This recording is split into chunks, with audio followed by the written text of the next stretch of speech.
Hello student, स्वागत है आप सबका संस्कार इंग्लिश पर चैनल पर। इस वीडियो में हम पढ़ने वाले हैं प्रकाश का परावर्तन।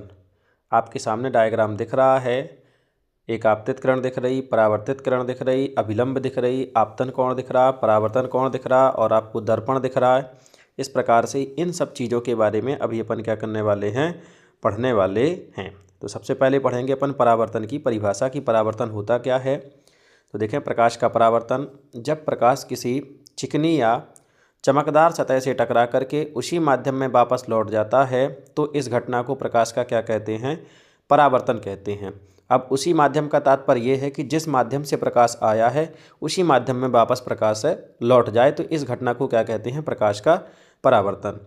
जैसे कि वायु माध्यम से प्रकाश आया, कांच की सतह कांच से टकराया और टकरा करके फिर से उसी माध्यम में यानी वायु माध्यम में लौट गया, इस घटना को कहते हैं प्रकाश का परावर्तन। ये डायग्राम आपका फिर से बना हुआ है, देख रहे हो।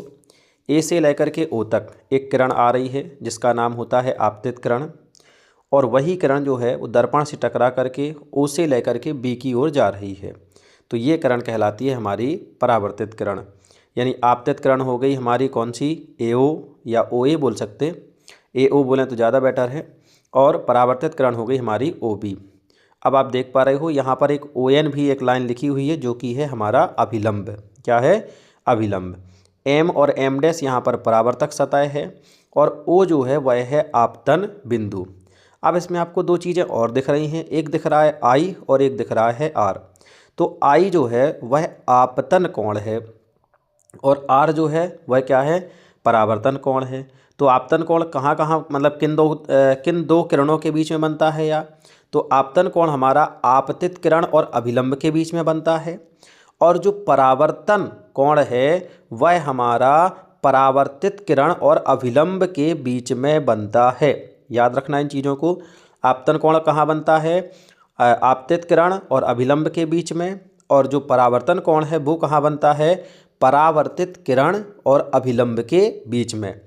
आपतन कोण को आई से प्रदर्शित करते हैं और जबकि जो हमारा परावर्तन कोण है उसको काय से प्रदर्शित करते हैं, आर से। अब देखते हैं परावर्तन के नियम।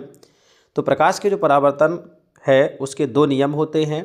पहला नियम, आपतन कोण का मान सदैव परावर्तन कोण के मान के बराबर होता है।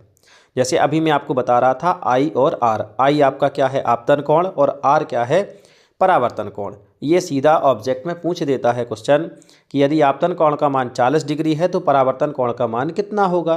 तो इसका मान भी आंसर क्या हो जाएगा, 40 डिग्री, क्योंकि जितना आपतन का होगा उतना ही किसका होगा, परावर्तन कोण का मान होगा। और ये हमारा कहता है कौन सा, परावर्तन का पहला नियम।